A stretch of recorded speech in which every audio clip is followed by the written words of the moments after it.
Hello बच्चों, आपका बहुत बहुत स्वागत है आपके अपने YouTube चैनल ACP लेक्चर में। और बच्चों, आज का ये जो लेक्चर है आप पढ़ने जा रहे हैं, इसमें आप पढ़ेंगे नॉर्मलता मोलरता का ऐसा फॉर्मूला या सूत्र जो उन सवालों के लिए मदद करेगा जिन सवालों में विलय पदार्थ की प्रतिशत मात्रा दे रखी होती है, अर्थात जिनमें घनत्व इत्यादि दे रखा होता है।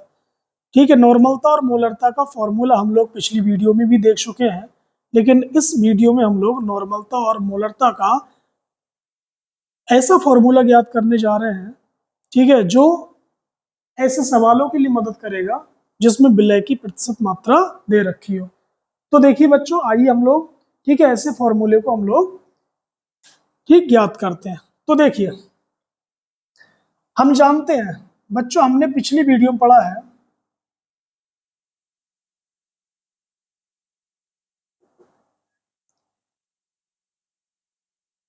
बच्चों, पिछली वीडियो में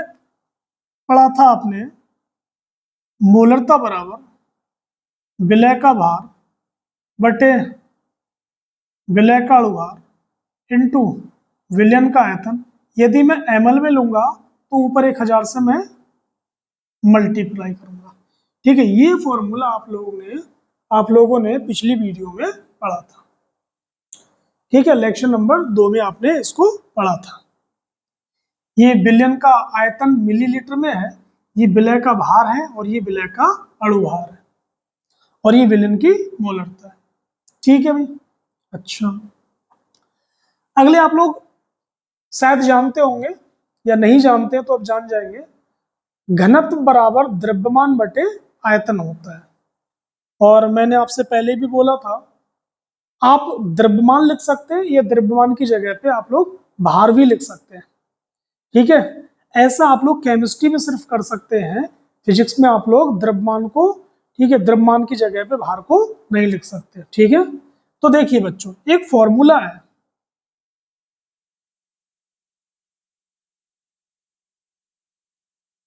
बच्चों, विलयन का घनत्व को D से प्रदर्शित करते हैं। विलयन का घनत्व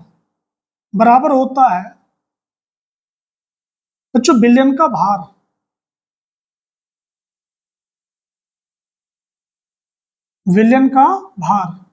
या विलयन का द्रव्यमान बटे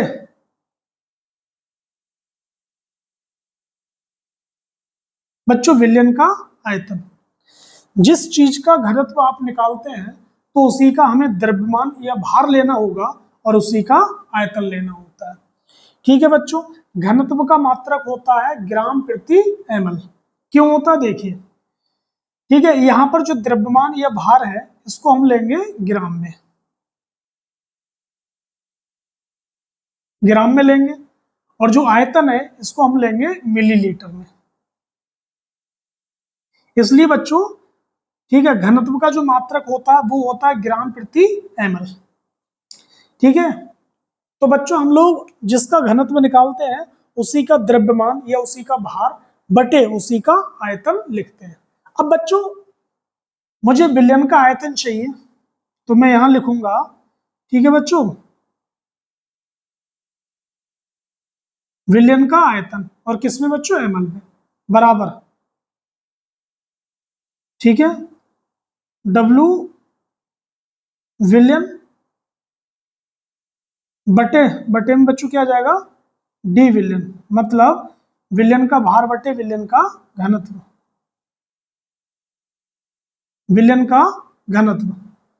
ठीक है। अब बच्चों, ये जो आपको मोलरता का जो मैंने फॉर्मूला यहां लिखा हुआ है, अगर मैं ये भी विलयन का आयतन है बच्चों, ये भी बच्चों विलयन का आयतन है, विलयन का आयतन है बच्चों। ठीक है, इस प्रकार से ये जो B मिलीलीटर में लिखा हुआ है ये भी विलयन का आयतन है। ठीक है, तो बच्चों यहां पर विलयन का जो आयतन है, ठीक है, इसको मैं मोलरता के फॉर्मूले में अगर मैं रखूंगा, ठीक है, तो मुझे मोलरता का एक और नया फॉर्मूला इस प्रकार से मिलेगा। तो देखिए, मोलरता बराबर, हम क्या काम करें बच्चों, इस फॉर्मूले में विलयन का आयतन का जो हमें मान प्राप्त हो रहा है इसको यहाँ पर हम रखेंगे तो हमें मोलरता का एक और फॉर्मूला मिलेगा, वो ये मिलेगा, देखिए जरा ध्यान से, W2 इंटू, बच्चों जो 1000 है, ठीक है, तो आप इसको इस तरीके से लिख लीजिए, ठीक है, 100 इंटू 10, 100, ठीक है, इंटू 10 किसके बराबर है, 1000 के बराबर है। बटे में क्या आ जाएगा बच्चों, ठीक है, बटे में आ जाएगा आपका, मैं BML की जगह क्या लिखूंगा बच्चों, ठीक है, विलयन का भार बटे विलयन का घनत्व,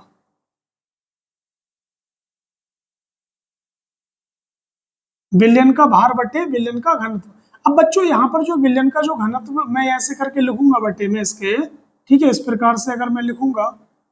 या तो आप इस प्रकार से लिखिए, वरना आप इसको थर्ड पोर्शन को आप ऊपर ले जाइए और इस प्रकार से यहाँ पर लिख दीजिए, इनटू डी विलयन, ऐसे लिख दीजिए। और क्या बचा बच्चों, ठीक है, विलय का मोलर द्रव्यमान या अणु भार, ठीक है, M2, ये मैंने ऐसे करके लिखा। बच्चों पहले लेक्चर में मैंने आपको पढ़ाया था, है ना, पिछले लेक्चर में, लेक्चर नंबर 2 में, ठीक है, लेक्चर 2 में, ठीक है, लेक्चर 2 में मैंने आपको पढ़ाया था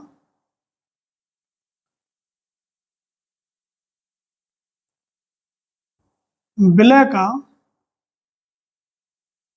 भार प्रतिशत बराबर होता है बच्चों विलय का भार इंटू 100 और अपॉन बिलियन का भार, ऐसे करके आप लोगों ने, ठीक है, सॉरी, लेक्चर नंबर 1 में ऐसा आपने पढ़ा था, लेक्चर नंबर 1 में आपने, ठीक है, इस प्रकार से पढ़ा था। तो बच्चों यहां पर अगर आप लोग ध्यान से देखें, ये वाला इतना पोर्शन जो आपको दिखाई दे रहा है,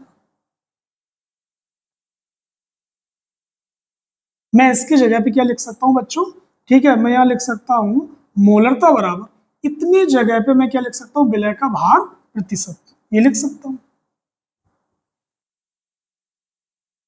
विलय का भार प्रतिशत या फिर द्रव्यमान प्रतिशत, जो आपको अच्छा लगे आप लिख सकते हैं। और आगे मुझे ज्यों का त्यों लिखना है, इनटू क्या आ जाएगा बच्चों, 10 आ जाएगा, और इनटू क्या आ जाएगा, ठीक है, डी विलयन का घनत्व, डी क्या डेंसिटी है जिसको हम लोग घनत्व कहते हैं, ठीक है, और बटे में बच्चों विलय का अणु भार। तो ये जो आपको फॉर्मूला, ठीक है, जो बोर्ड पे दिखाई दे रहा है, ये ऐसा फॉर्मूला है, इसका इस्तेमाल हम तब करते हैं, ठीक है, जब सवाल में विलय की प्रतिशत मात्रा, ठीक है, दे रखी हो, और प्रतिशत मात्रा अगर ना दे रखी हो तो हम लोग इस वाले फॉर्मूले का इस्तेमाल करेंगे, ठीक है, आप इस पे स्टार लगा लीजिए। और मैं आपको रिपीट करा दूं बच्चों, यहाँ पर जो W2 है ये है विलय का भार, ये विलय का अणु भार या फिर विलय का मोलर द्रव्यमान कहते हैं, ये विलयन का आयतन है और ये विलयन की मोलरता, बकाया ये विलयन का घनत्व है, विलयन का भार या विलयन का द्रव्यमान भी आप लिख सकते हैं, और ये विलयन का आयतन। तो ये फॉर्मूला आपको मदद करेगा ऐसे न्यूमेरिकल्स में जिसमें बच्चों विलय की प्रतिशत मात्रा दे रखी होती है, आपको दिक्कत नहीं, आपको कोई परेशानी नहीं हो सकती, और बहुत आराम से आप, ठीक है, अपने सवालों को अच्छे से हल कर सकते हैं। तो आप इसको नोट कर लीजिए, ठीक है। तो आइए बच्चों अब हम लोग बढ़ते हैं, ठीक है, नॉर्मलता के ऐसे फॉर्मूले की ओर जो आपको मदद करेगा, ऐसे सवालों में आपकी मदद करेगा, ठीक है, जिसमें विलय की प्रतिशत मात्रा दे रखी हो। तो आइए हम लोग देर ना करते हुए फॉर्मूले के बारे में हम लोग बात करते हैं, ठीक है। लेक्चर नंबर 1 में या सॉरी लेक्चर नंबर 2 में आप लोग, ठीक है, ये नॉर्मलता का फॉर्मूला पढ़ के आए थे, नॉर्मलता बराबर बच्चों विलय का भार, ठीक है, इनटू एन फैक्टर और अपॉन में विलय का अणु भार और इनटू विलयन का आयतन लीटर में, ऐसा आपने पढ़ा, ठीक है, ऐसा आप लोग, ठीक है, लेक्चर नंबर 2 में पढ़ के आए थे। अब बच्चों एक बात बताइए, ये विलयन का आयतन लीटर में है, यदि यदि विलयन का आयतन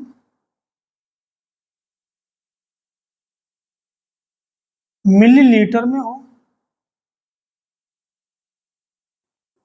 तब बच्चों तो क्या काम करना है, तब नॉर्मलता बराबर W2 इंटू एन फैक्टर बटे M2 into B M L. अब बच्चों मिलीलीटर को जब लीटर में चेंज करते हैं तो क्या काम करते हैं, 1000 से उसको डिवाइड कर देते हैं। हम इसको डिवाइड ना करते हुए, ठीक है, क्या काम करेंगे, 1000 को ऊपर ऊपर मल्टीप्लाई करेंगे। तो बच्चों ये तो वह फॉर्मूला है जो आपने नॉर्मली, ठीक है, ऐसे सवालों में आपको लगाना होगा जिसमें विलय की मात्रा दे रखी होती है। ये आपने लेक्चर नंबर 2 में पढ़ा। हम लोग ऐसे नॉर्मलता के ऐसे फॉर्मूले की हम लोग बात करने जा रहे हैं जिसमें विलय की प्रतिशत मात्रा दे रखी हो, ठीक है, ऐसे फॉर्मूले की हम लोग बात करेंगे। तो आइए, अभी थोड़ी देर पहले हम लोगों ने देखा, ठीक है,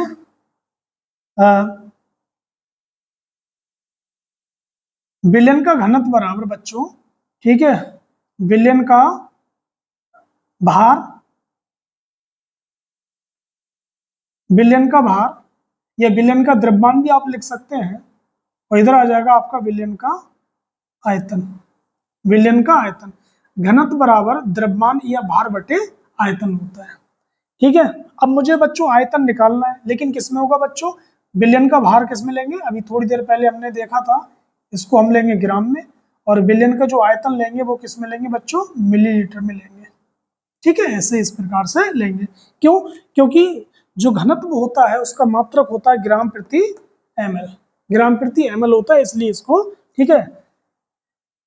इसको ग्राम में, उसको ml में लिखेंगे। अब बच्चों विलयन का आयतन अगर मैं लिखूं, ठीक है, विलयन का आयतन बराबर क्या हो जाएगा बच्चों, हो जाएगा, ठीक है, विलयन का भार या विलयन का द्रव्यमान बटे विलयन का घनत्व,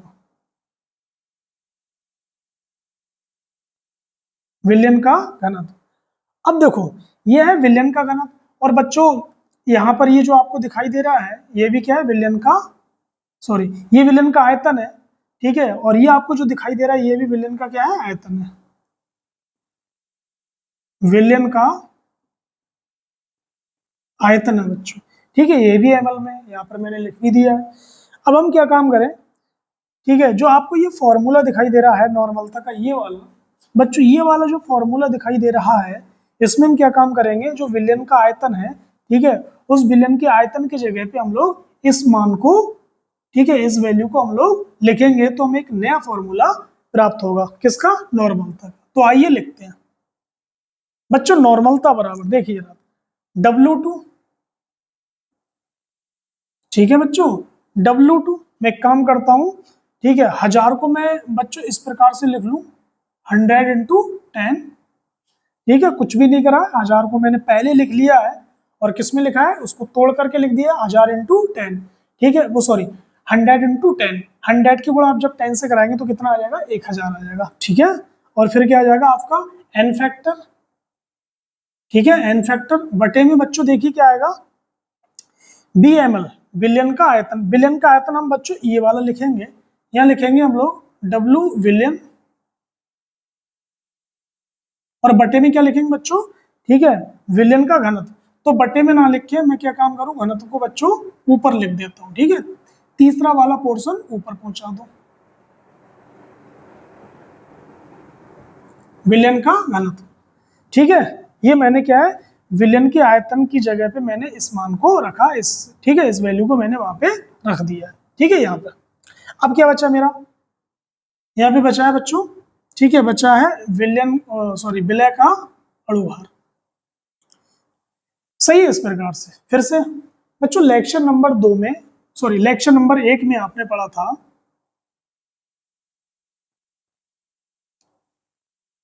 विलय की या विलय का भार प्रतिशत बराबर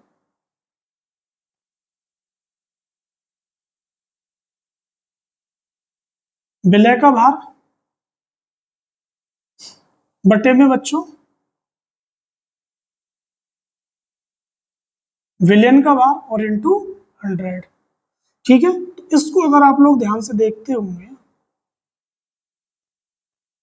ये इस प्रकार से, ठीक है, ये भी कौन है, विलय का भार प्रतिशत। तो मैं क्या काम करूंगा, ठीक है, इस वाले फॉर्मूले में इतने जगह पर मैं क्या लिख सकता हूं, विलय का भार प्रतिशत। तो मैं यहाँ पर इस गोले में, ठीक है, जो आपको ये दिखाई दे रहा है, इसकी जगह मैं क्या लिख सकता हूँ बच्चों, विलय का भार प्रतिशत या विलय का द्रव्यमान प्रतिशत। ठीक है, तो मैं इधर लिखूंगा विलय का भार प्रतिशत, ठीक है, और इतना पोर्शन में हटा दूंगा। फिर क्या आ जाएगा, इंटू 10 इंटू एन फैक्टर और इंटू बिलियन का घनत्व, ठीक है, और बटे में बच्चों मुझे मिलेगा, मैं यहां पर लिखूंगा, ठीक है, विलय का मोलर द्रव्यमान या फिर विलय का अणुभार। ये फॉर्मूला,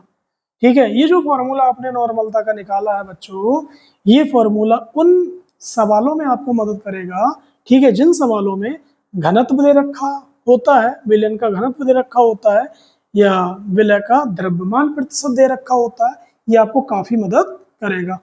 तो बच्चों उम्मीद करते हैं, ठीक है, ये दोनों सूत्र आपको अच्छे तरीके से समझ आए होंगे और इनको आप लोग ध्यान से, ठीक है,